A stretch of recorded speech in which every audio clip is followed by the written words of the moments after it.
What are you confused about? Why you thought it'd take longer? I don't know.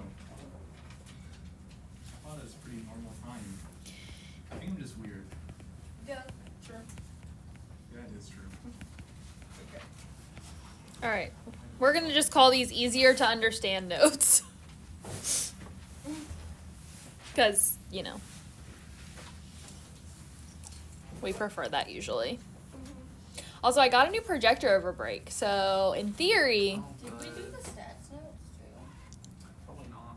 I hope not because I did not print examples. But maybe we did. I don't know. I'm not Couldn't tell sure. you. I'm not sure. So, hopefully the projector won't shut off anymore. That's nice, yeah. But my Elmo's all like wacky, so that's why the angle of it's weird. Anyways, I'll figure that out eventually. I guess we'll read. All right, critical values. So this was probably the last thing that we had written. So we're kind of doing it backwards, but you need critical values to do the other stuff. So anyways, critical values occur where, just to be clear, that wasn't a question. I'm just getting ready to tell you. The derivative is equal to 0.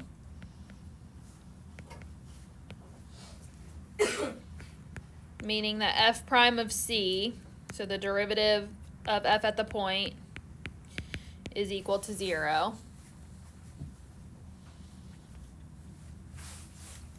Or where the derivative does not exist.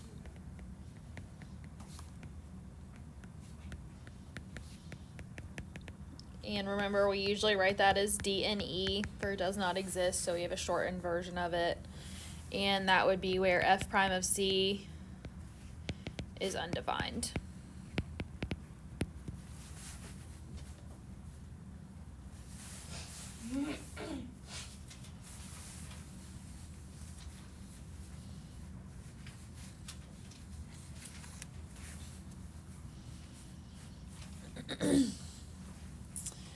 All right, so that's critical values. So basically we take the derivative of whatever the function is, find where the derivative is equal to 0, or where it does not exist, is undefined, and those would be our critical values.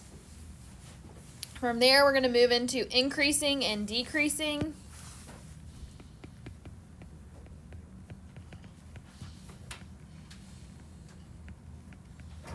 So I don't remember if increasing and decreasing specifically is going to be in this next section or this section 1 of chapter 5. But if it's not, it's still relevant and it helps with all the other stuff with the max and mins and all of that that's coming in this section. So whether or not we need it, we're going to go ahead and get it now. So case 1, and I'll tell you case 1 is a lot longer than case 2. Case 1 is functions with continuous derivatives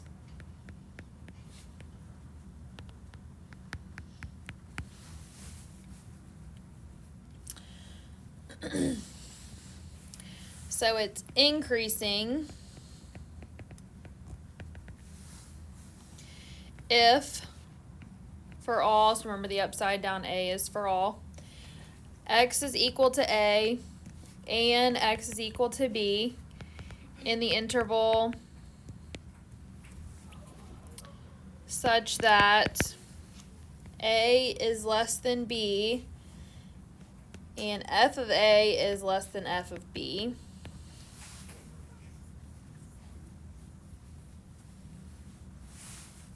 Is there an actual people thing? Where? Because I keep hearing stuff. I'm like, where is it? It's just an app. Chelsea was watching the video. Oh. So this part, we probably had something very similar to this written before, but the next part where it says for intervals where f of x is increasing, f prime of x is greater than or equal to 0. So the derivative is greater than or equal to 0. And if that's the case, it's increasing.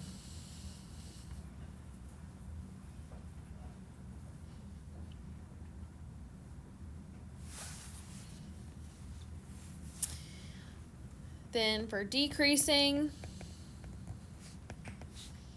if for all x is equal to a and x is equal to b in the interval such that a is less than b, f of a is greater than f of b. So the only thing that changes is the f of a greater than f of b from increasing. And then for intervals where f of x is decreasing, f prime of x is less than or equal to 0. So if the derivative of the function is less than 0, it's decreasing.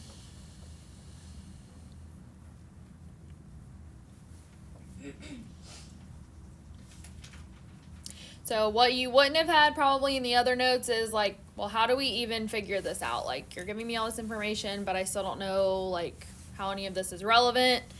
So I'm going to give you some steps to figure this out. So first of all, we're going to take the derivative of the function.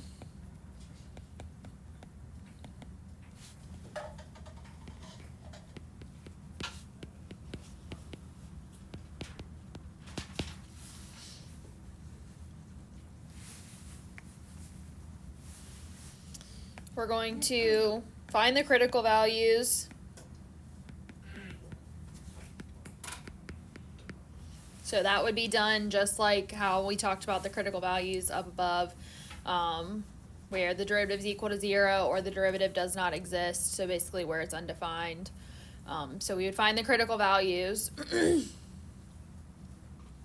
And then we take those, I don't know if you remember in pre-cal we did sign charts and we found like the zeros of a function and we put them on the graph and then, or like on like a number line, and then we would test points in there to see if it was positive or negative or whatever. But anyways, that's basically what we do here. So sign charts get used, so use a sign chart to determine the sign in each interval of the derivative.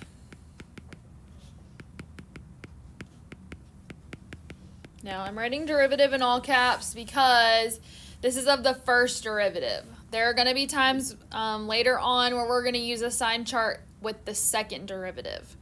Okay, so I want to emphasize that for increasing and decreasing, it's going into the first derivative value.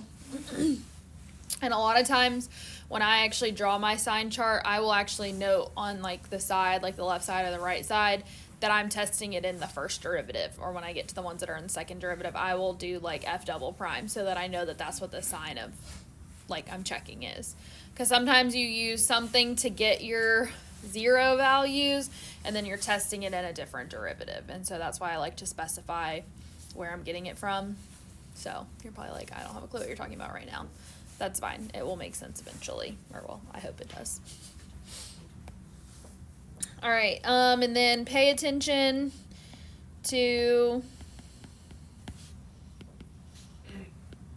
whether or not the critical points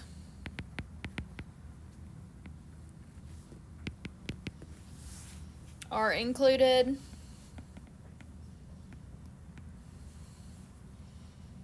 or not in the intervals. And that we'll talk about more later.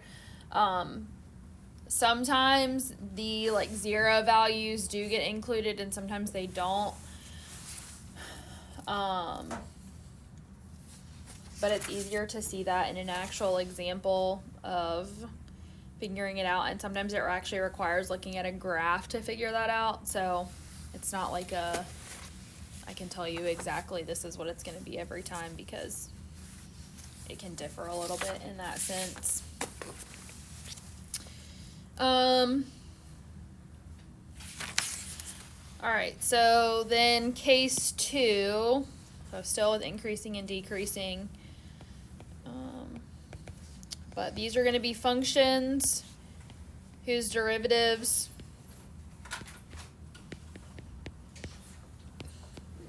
have discontinuities. So this is all the way back to those different types of discontinuities we had back in, like, I don't know, chapter 1, chapter 2, whatever that was. But it goes all the way back to that.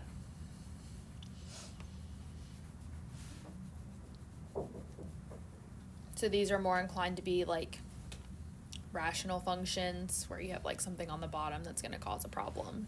That's like the most common one we see. But in general, we proceed as in case 1.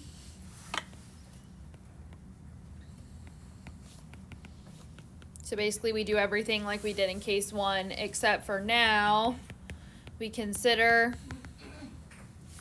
the points of discontinuity of f or f prime, so anywhere that it's not going to be continuous. So I'll show you a quick little example of this one, just so you see what I'm talking about, because there's not really a lot of way to explain it other than to just show you. So if we had f of x is equal to 1 over x plus 1, the derivative of this is going to be negative 1 over x plus 1 squared, and so that's just, I use the quotient rule to get there. I'm just not showing all the steps. But in case you need a refresher, take the x plus 1, raise it to the negative 1, move it out front, you know, all the things. You can do it that way, or you can use quotient rule, either way. But that's how you get there. So then, I have a function. In the original function, what point would cause a problem? If x is what? Negative 1, because that's going to cause a 0 on the bottom. What about the bottom? Oh, sorry, no. What about the derivative? Yep, negative 1 is going to cause an issue in both of those because it's going to cause there to be a 0. So, note that neither f of x or f prime of x is defined at x equals 1 because it causes a problem. In the denominator, it gives us 0. And as a whole, f prime of x is never 0. So, like, there's no way that I can set that equal to 0 and, like, get a value out. Because I would just be multiplying by the denominator, which would cancel that out, and I would have negative 1 equals 0, which obviously isn't true. So there's no way that the derivative can ever be 0. So check the signs of f prime of x when x is less than negative 1 and when x is greater than negative 1.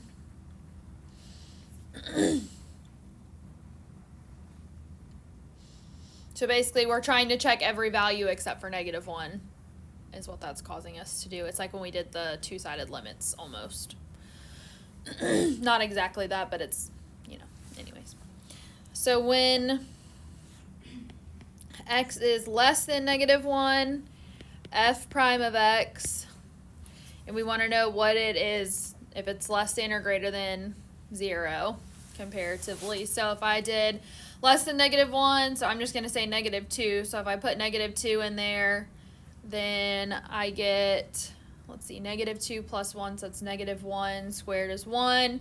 1 divided by, or negative 1 divided by 1 is negative 1, which is less than 0, so that's going to be less than.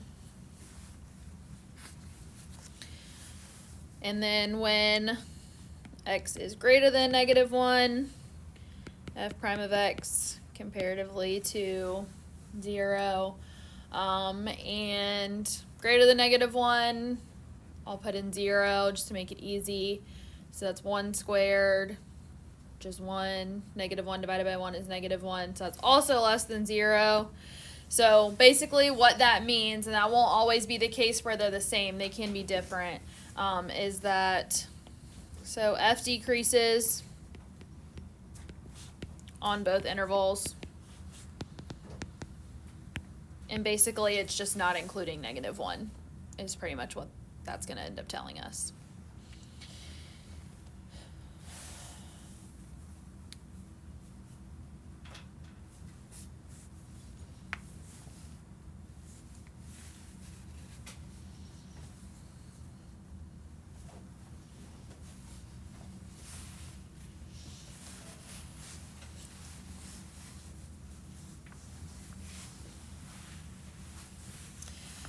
Okay.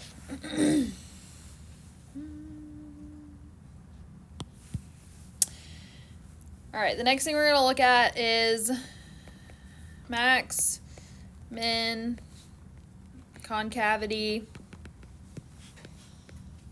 and inflection points.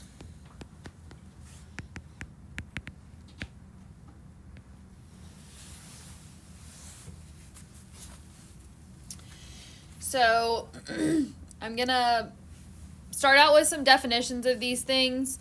That's probably about as far as I'm going to get with it today with these easier to understand notes because, like I said, I didn't think we were going to get that far, so I didn't finish them yet. So anyways, we'll just get as far as, well, and the thing is, like, I went back and looked at, like, all my other classes of, like, where did I stop? But I was like, oh, no, like, we wouldn't have done the notes for this yet. Like, we did review that whole week. Minor details. So, okay. So, local or relative max and min.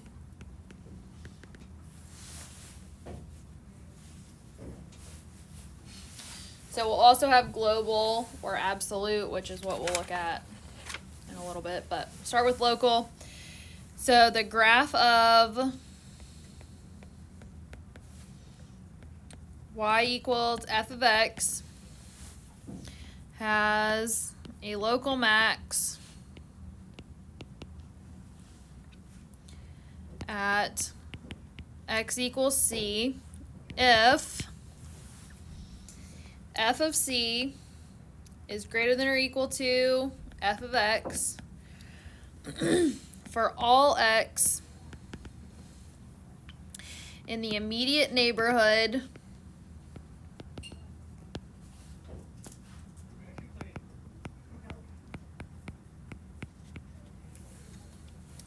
of x equals c. And so you're probably like, what in the world does immediate neighborhood mean? Basically, that is from a little less than c to a little more than c.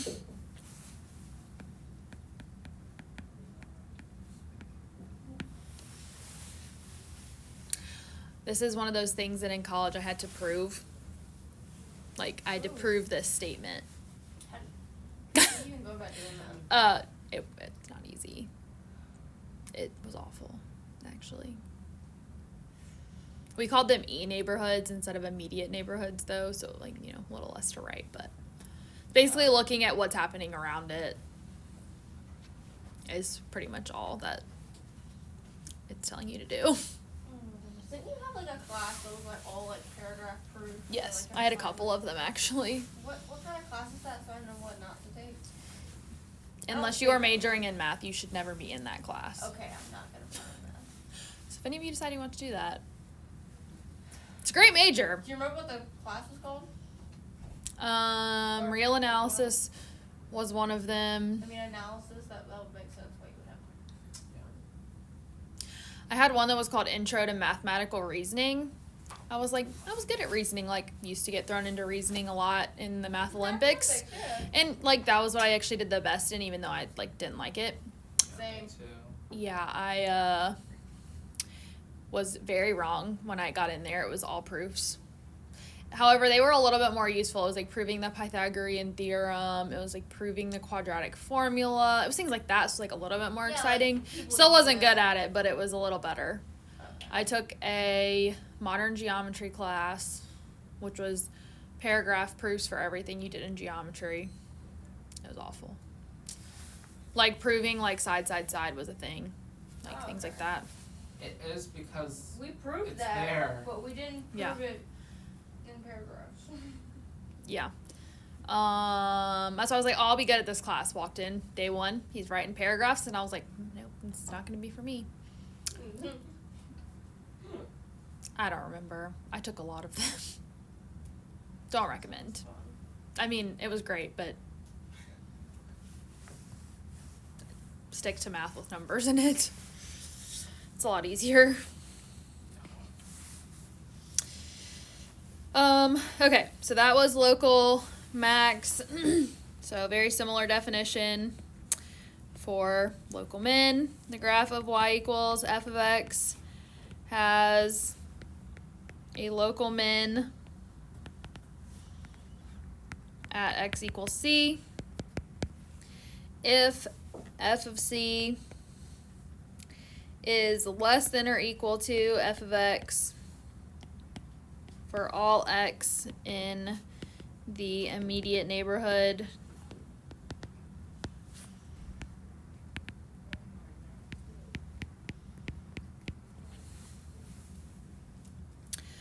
of x equals c.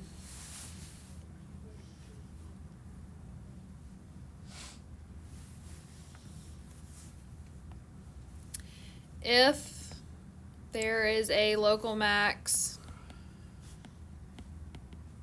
at x equals c, then the graph, so if you are looking at it visually, or even if you're just trying to visualize what it would look like, then the graph changes from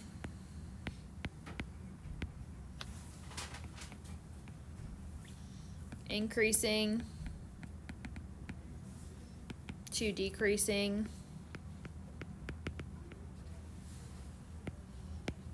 at x equals c.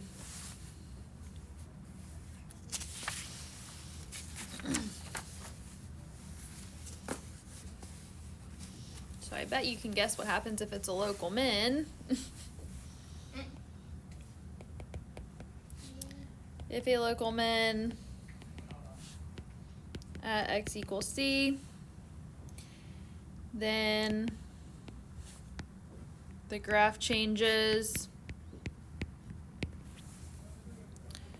from decreasing to increasing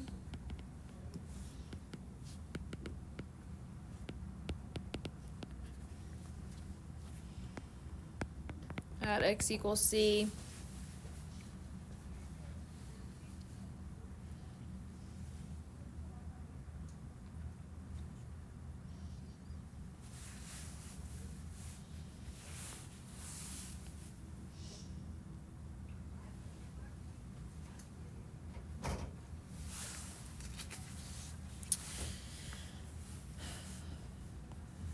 If a function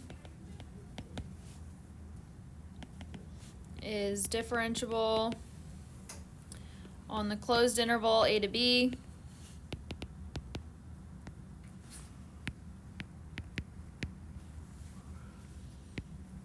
and has a local max or min at x equals c, basically such that a is less than c is less than b. So it's saying that c is in that closed interval, basically, or just somewhere in between those values. Then f prime of c is equal to 0.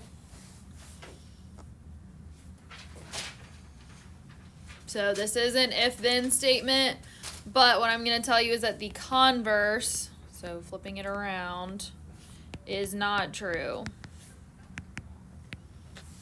So it's not an if and only if statement, basically.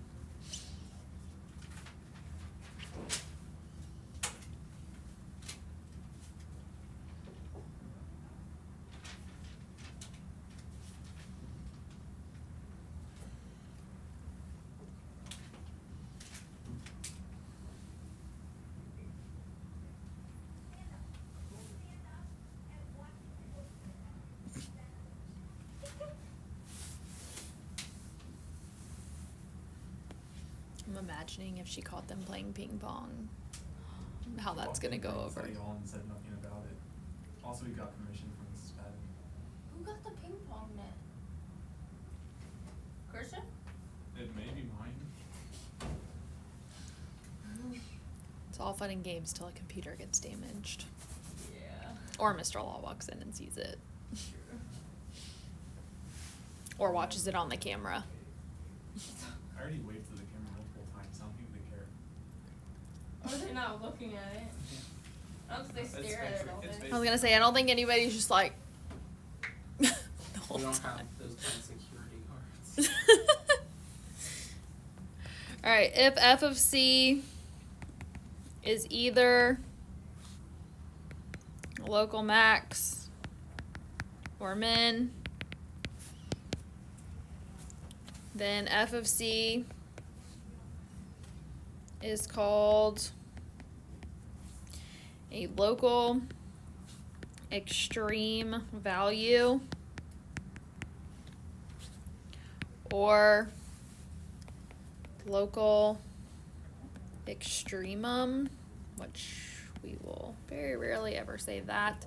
The plural is extrema, which is what we're looking at when we're looking at multiple of them. So that's more of just a phrasing thing for you.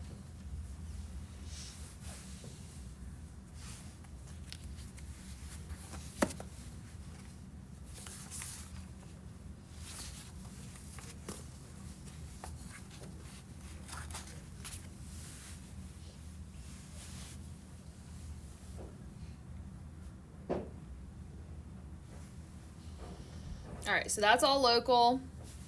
Moving to global.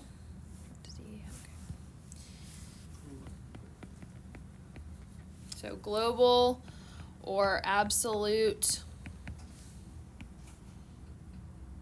max or min.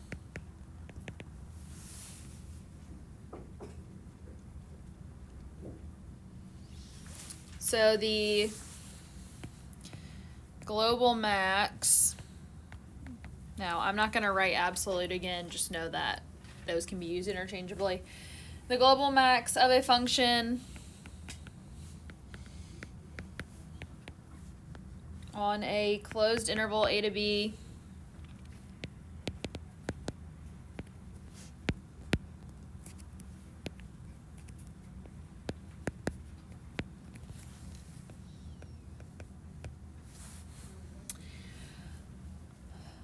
occurs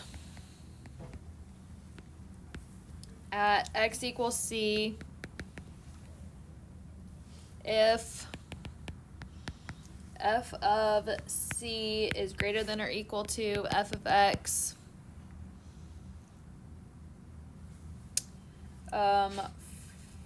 for all x on the closed interval a to b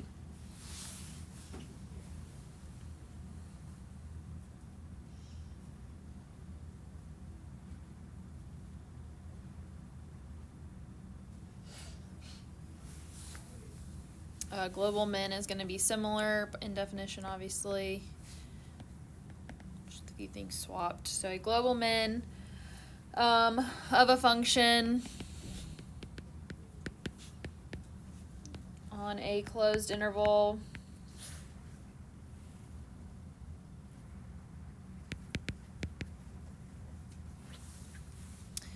a to b occurs at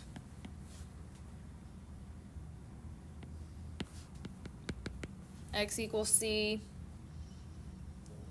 if f of c is less than or equal to f of x.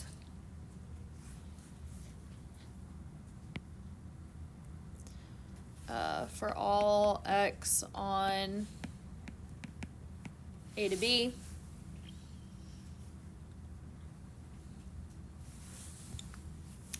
And just something to note about this allows for max and or min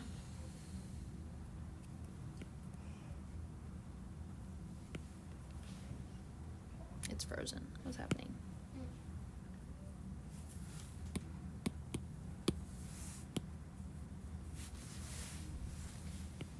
Apparently I'm not allowed to erase. Can I write?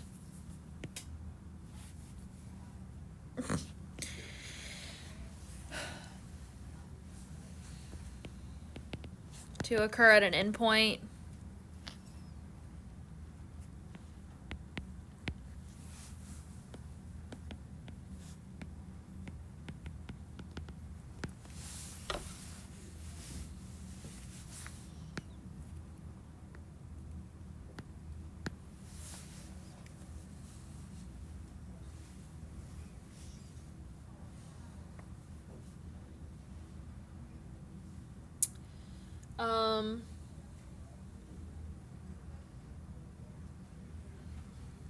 All right, concavity.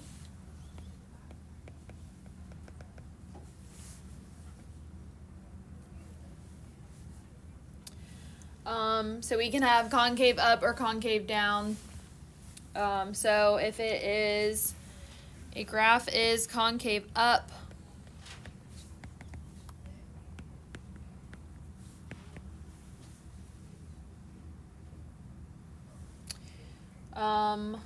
on the interval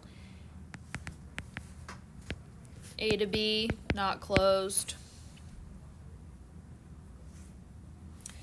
If the graph lies above the tangent lines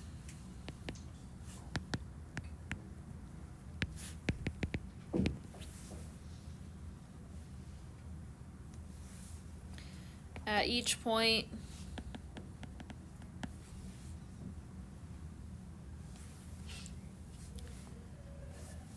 in the interval a to b,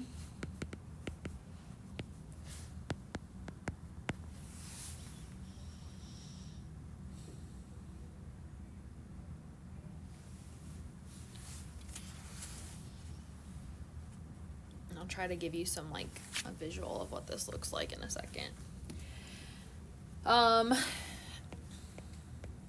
A graph is concave down on the interval a to b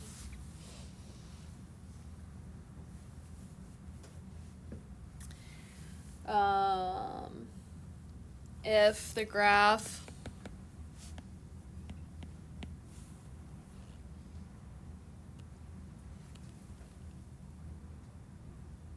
lies below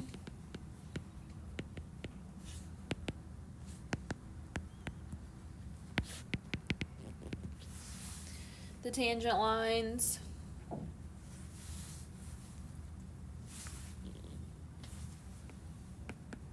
at each point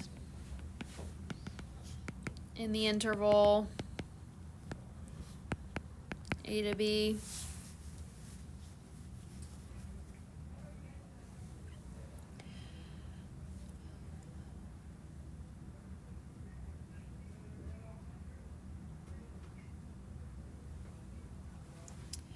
I guess I could have written this up with it, but concave up will have y double prime greater than 0 at every point in the interval a to b.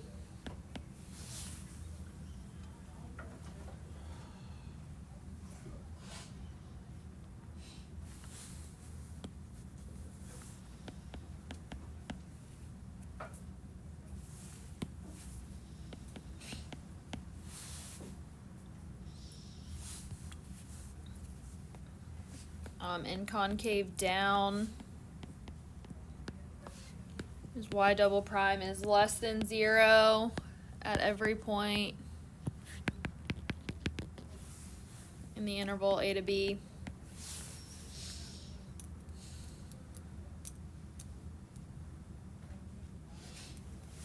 It'll catch up in a second. I don't know what's happening. So that's taking a look at the second derivative. So for concavity, we're looking at the second derivative.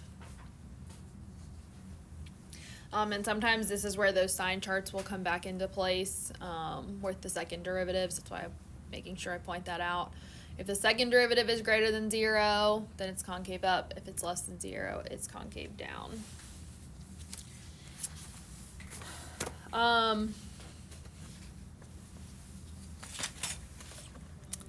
Let me try to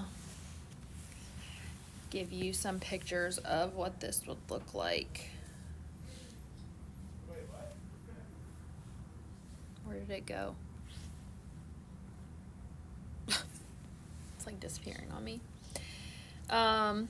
So both of these are going to be concave down, so it's going to have, I'm going to have just a line this way, line this way.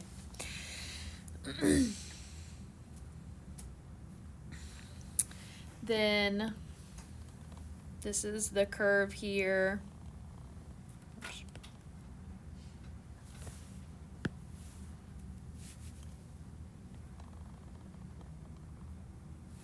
Okay, obviously not perfect, but so this curve is lying below the tangent line. Okay, so the blue line that I've drawn is the tangent line.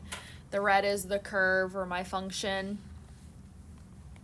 And this point is at x1, y1. And that's the point where it's intersecting the tangent line there. And so in both cases here, y double prime is less than 0. Okay, and that's because it's below the tangent line, so these are both concave down.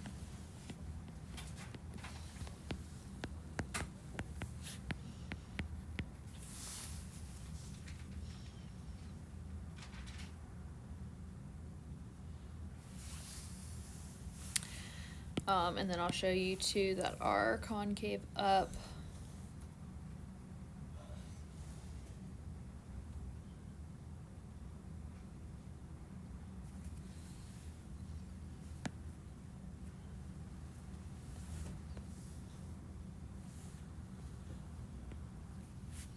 Apparently I need to restart my iPad before we start stats class. Thinking maybe. It's like struggling over here. Alright, so I've got tangent lines again.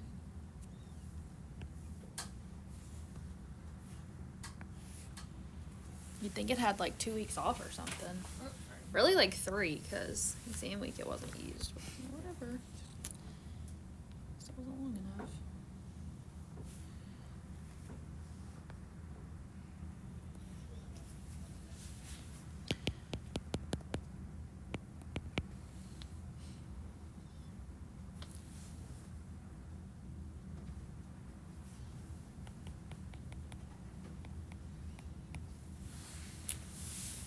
So again, in this situation, or well, I guess but the y double prime is greater than 0 in both cases because it is above the tangent line, so these are both concave up.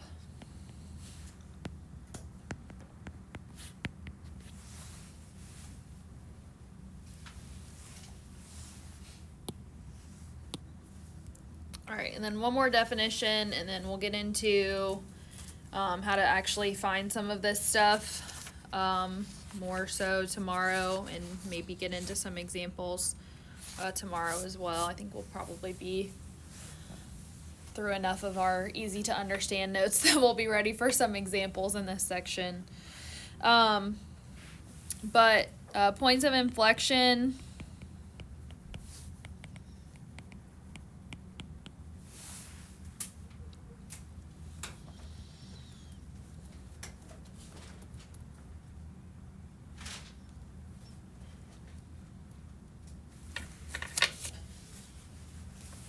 Okay, these are points where the curve changes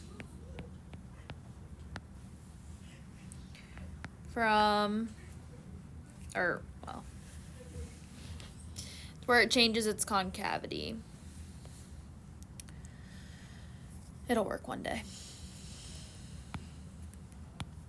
think it still needs to be done. I'm like, just need you to last for like one more sentence, buddy. Where the curve changes its concavity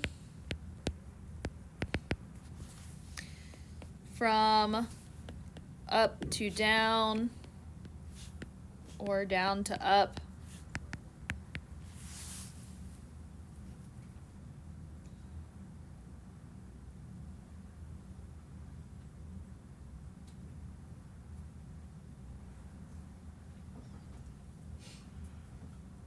So it's really just as easy as, like, we'll look at the sign chart and we'll know if it's a point of inflection or not when we're looking at the sign chart based on if it goes from positive to negative or negative to positive. But that's basically it for that. So we'll look at actually sketching some of this stuff, how to find it and all of that tomorrow.